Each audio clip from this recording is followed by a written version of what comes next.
नमस्कार, आप देख रहे हैं माई हिंदी टीवी। खबर दिन भर लेकर हाजिर हूं मैं संजीव कुमार। पहले नजर हेडलाइंस पर। भारतीय सेना ने 7 घुसपैठियों को मार गिराया। मरने वालों में 3 पाकिस्तानी सैनिक। भारतीय पोस्ट पर बीएटी टीम के हमले की साजिश नाकाम।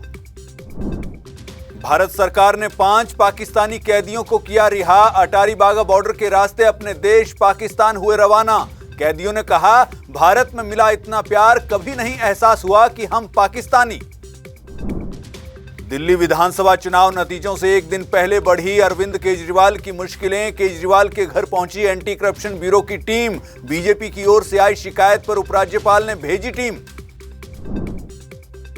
अरविंद केजरीवाल के खिलाफ एसीबी की कार्रवाई पर आप सांसद संजय सिंह का बयान। 16 से अधिक लोगों से किया है बीजेपी ने संपर्क। एसीबी ने हमारी प्रेस कॉन्फ्रेंस के बाद क्यों कार्रवाई नहीं की। दिल्ली बीजेपी अध्यक्ष वीरेंद्र सचदेवा का अरविंद केजरीवाल और संजय सिंह पर पलटवार। बोले, आपने जो आरोप लगाए वो घटिया और बेबुनियाद तथ्य सामने रखिए, लेकिन अब झूठ और लूट की राजनीति नहीं चलेगी। हरियाणा के परिवहन मंत्री अनिल विज का केजरीवाल पर पलटवार। आम आदमी पार्टी पागल हो गई है। हारे हुए लोगों को क्यों कोई पैसे देगा। सारे सर्वे बता रहे कि आप पार्टी हार रही। फरीदाबाद में 38वें अंतर्राष्ट्रीय सूरजकुंड क्राफ्ट मेले का शुभारंभ। केंद्रीय टूरिज्म मंत्री गजेंद्र शेखावत और सीएम नायब सैनी ने किया उद्घाटन। 42 देशों के 648 कलाकार ले रहे हैं हिस्सा। भारतीय तेज गेंदबाज जसप्रीत बुमराह की बैक इंजरी का हुआ स्कैन। अगले 24 घंटे में आएगी रिपोर्ट। ऑस्ट्रेलिया दौरे के दौरान इंजर्ड हुए थे बुमराह। और मौसम में एक बार फिर बड़ी ठंडक। पश्चिमी विक्षोभ के चलते हिमाचल में 5 दिन तक बारिश, बर्फबारी और कोहरे का अलर्ट। 3 जिलों में चल सकती है कोल्ड वेव। अब खबरें विस्तार से। भारत सरकार ने आज 5 पाकिस्तानी कैदियों को रिहा कर दिया। जानकारी के मुताबिक दोनों देशों में संधि के बाद एक दूसरे के सजा पूरी कर चुके कैदियों को रिहा किया जाता है, जिसके चलते आज भारत सरकार ने भी 5 पाकिस्तानी कैदियों को रिहा कर दिया है। ये कैदी अटारी बागा बॉर्डर के रास्ते पाकिस्तान के लिए रवाना हुए। इस मौके पर मीडिया से बात करते हुए इन कैदियों ने बताया कि इनमें से एक कैदी का नाम मसरूर है और वो पाकिस्तान के कराची इलाके का रहने वाला है। उसने बताया कि वो 2008 में भारत आया था।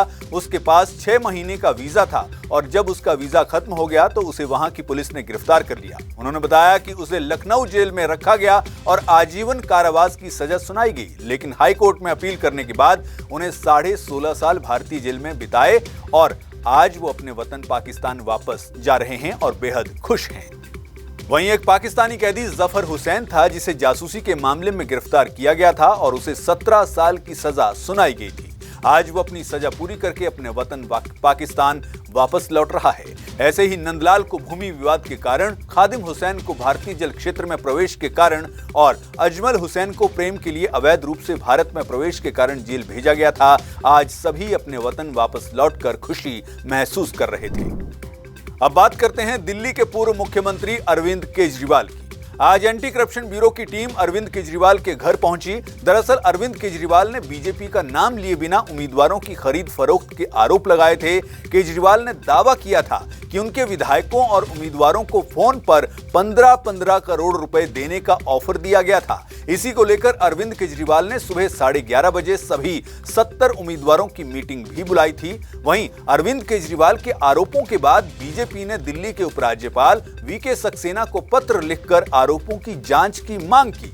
इसके बाद दिल्ली एलजी ने एंटी करप्शन ब्यूरो को मामले की जांच के आदेश दिए, जिसके बाद एसीबी की टीम अरविंद केजरीवाल, सांसद संजय सिंह और मुकेश अहलावत के घर पहुंच गई।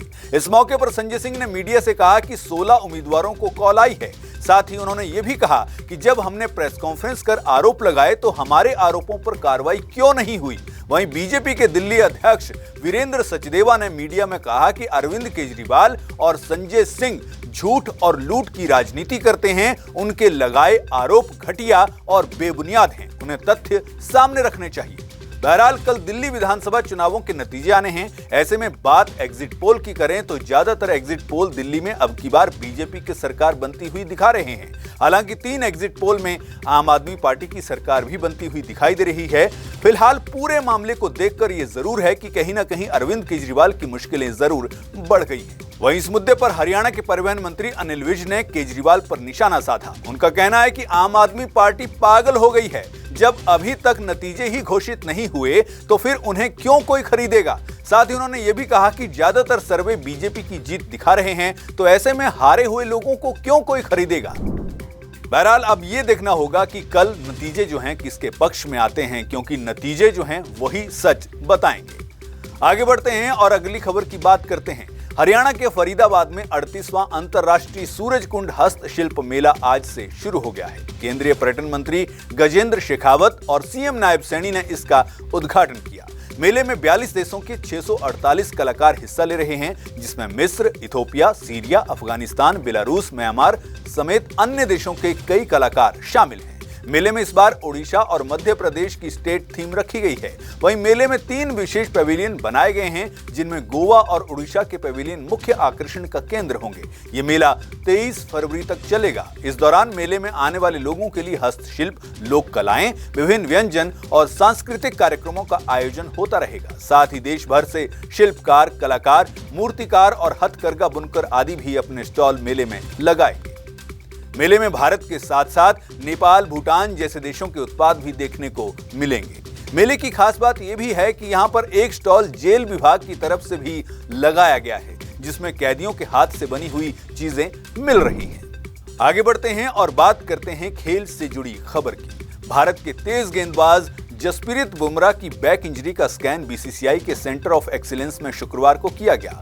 अगले 24 घंटे में इसकी रिपोर्ट आएगी। इसके बाद सेंटर ऑफ एक्सीलेंस के स्पेशलिस्ट अपनी रिपोर्ट अजीत अगरकर की लीडरशिप वाली सिलेक्शन कमेटी को भेजेंगे। चैंपियंस ट्रॉफी की अगर बात करें तो चैंपियंस ट्रॉफी में बुमराह का खेलना या ना खेलना इसी रिपोर्ट पर निर्भर करेगा। फिलहाल वे स्क्वाड में शामिल हैं। आपको बता दें कि बुमराह को इंग्लैंड के खिलाफ खेली जा रही वनडे सीरीज के लिए टीम में चुना गया था। हालांकि सीरीज शुरू होने से एक दिन पहले उनकी जगह वरुण चक्रवर्ती को शामिल किया गया है। अब ऐसे में खेल प्रेमियों को जसप्रीत बुमराह की रिपोर्ट का इंतजार है। आगे बढ़ते हैं और बात करते हैं मौसम की। मौसम में एक बार फिर ठंडक बढ़ गई है। खास तौर पर मध्य प्रदेश, राजस्थान, बिहार और झारखंड में ज्यादा ठंड है। वहीं हरियाणा, हिमाचल, पंजाब, चंडीगढ़ में भी तापमान में गिरावट है। दरअसल पश्चिमी विक्षोभ के सक्रिय होने के चलते हिमालय के ऊंचे इलाकों में बारिश और बर्फबारी हो रही है।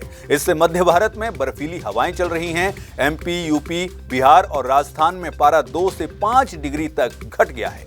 हिमाचल प्रदेश की बात करें तो यहां 5 दिन तक बारिश, बर्फबारी और कोहरे का अलर्ट है। 3 जिले कोल्ड वेव की चपेट में आ सकते हैं। मौसम विभाग के अनुसार 15 फरवरी के बाद से तापमान में बढ़ोतरी के आसार हैं। इससे सभी राज्यों में गर्मी बढ़ेगी। बहरहाल खबर दिन भर में बस इतना ही। दीजिए इजाजत। नमस्कार।